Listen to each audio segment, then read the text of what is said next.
नमस्कार। YouTube video channel पे आपका स्वागत है।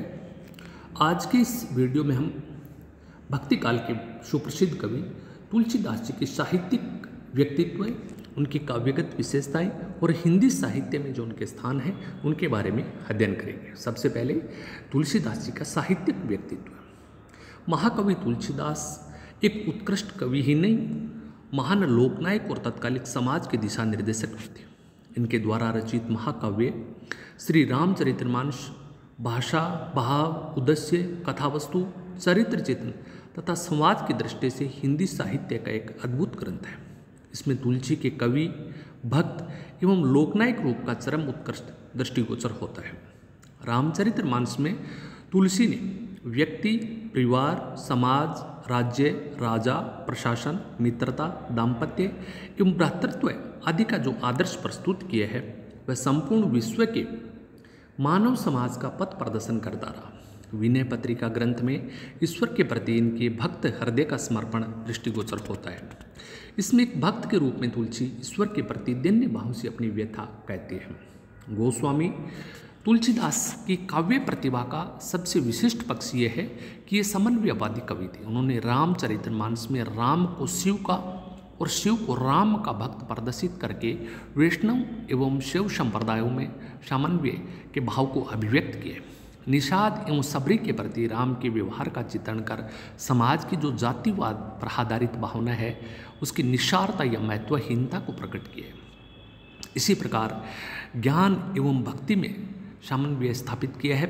संक्षेप में तुलसीदास एक विलक्षण प्रतिभा से संपन्न तथा लोकहित एवं समन्वय भाव से युक्त महाकवि थे। तुलसीदास जी ने भाव चित्रण, चरित्र चित्रण एवं लोक हितकारी आदर्श के चित्रण की दृष्टि से इनकी जो काव्यात्मक प्रतिभा का उदाहरण संपूर्ण विश्व साहित्य में मिलना दुर्लभ है। अब इनकी बात करते हैं काव्यगत विशेषताएं। तुलसीदास की काव्य की प्रमुख विशेषताओं को दो भागों में बांट सकते हैं, भावपक्षीय विशेषताएं और कलापक्षीय विशेषताएं। तो सबसे पहले हम चर्चा करते हैं भावपक्षीय विशेषताएं। भावपक्षीय विशेषताओं में सबसे पहले श्री राम का गुणगान। महाकवि तुलसी ने अपने अधिकांश कृतियों में श्री राम के अनुपम गुणों का गान किया है। शील, शक्ति और सौंदर्य के भंडार मर्यादा पुरुषोत्तम राम उनके इष्ट देव है। तुलसी अपना संपूर्ण जीवन उन्हीं के गुणगान में लगा देना चाहती है। उनका मत है कि श्री राम और सीता के विरोधियों को बिना किसी संकोच के त्याग देना चाहिए। उन्होंने लिखा है, जहाँ की प्रिय न राम वेदही तज्ये ताही कोटि बेरी सम जद भी परम शनि। दूसरी प्रमुख विशेषताएं भक्ति भावना। तुलसी की भक्ति दास्य भाव की है। उन्होंने स्वयं को श्री राम का दास और श्री राम को अपना स्वामी माना है। वे राम को बहुत बड़ा और स्वयं को दीनहीन व महापतित मानते हैं। अपने उद्धार के लिए वे प्रभु की भक्ति याचना से करते हैं और कहते हैं कि मांगत तुलसीदास कर जोरे बसों राम सिय मानस मोरे। तुलसी को अपने इष्ट देव पर पूर्ण विश्वास है और जातक के समान वे राम पर एकनिष्ठ विश्वास करते हुए कहते हैं, एक भरोसो एक बल एक आस विश्वास, एक राम घनश्याम हित जातक तुलसीदास। अगली जो विशेषता है वह है स्वांत सुखाय रचना। तुलसी के समस्त ग्रंथों की रचना स्वांत सुखाय अर्थात अपने अंतःकरण के सुख के लिए किए। श्री राम उन्हें प्रिय है।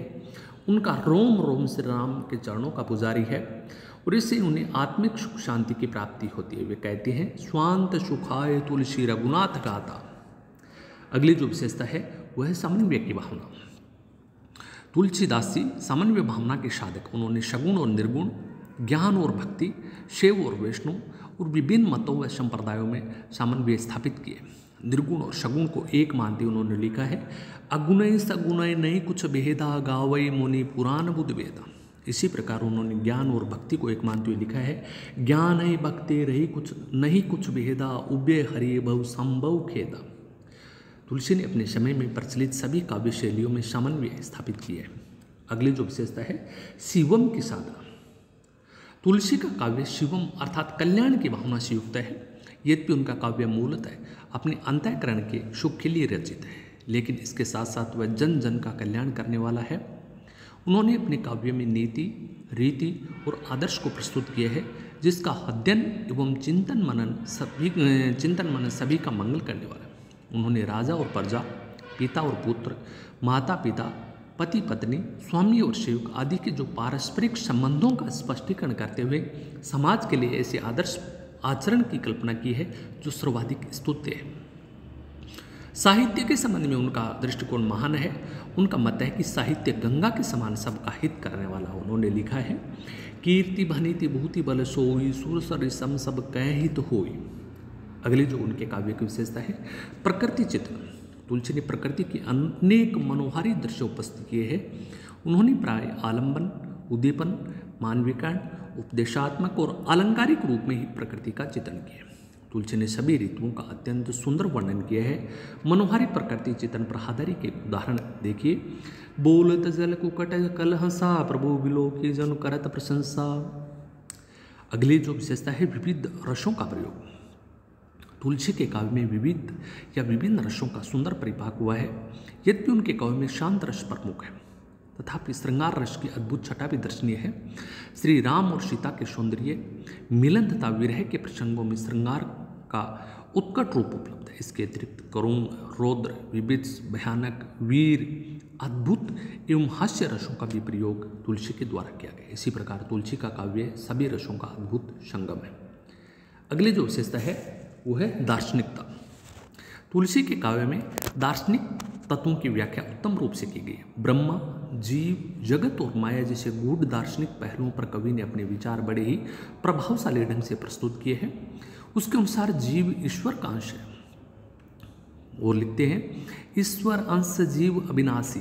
तुलसी के अनुसार जब जीव माया जाल में फंस जाता है तो अपने वास्तविक स्वरूप को भूल जाता है। इसलिए उन्होंने माया की निंदा की है और जीव को प्रभु भक्ति में लीन होने का संदेश दिया है। अगले हम बात करते हैं हिंदी साहित्य में तुलसी का स्थान। वास्तव में तुलसी हिंदी साहित्य की महान विभूति है। उन्होंने राम भक्ति की मंदाकिनी प्रवाहित करके जन जन का जीवन कृतार्थ कर दिया है। उनके साहित्य में राम गुणगान, भक्ति भावना, समन्वय, शिवम की भावना आदि अनेक ऐसी विशेषताएं देखने को मिलती है जो उन्हें महाकवि के आसन पर प्रतिष्ठित करती है। महाकवि हरियोज जी ने सत्य लिखा है कि तुलसी की कला का स्पर्श प्राप्त कर स्वयं कविता सुशोभित हुई है। उन्होंने लिखा है, कविता करके तुलसी न लसी, कविता लसी पा तुलसी की कला। धन्यवाद।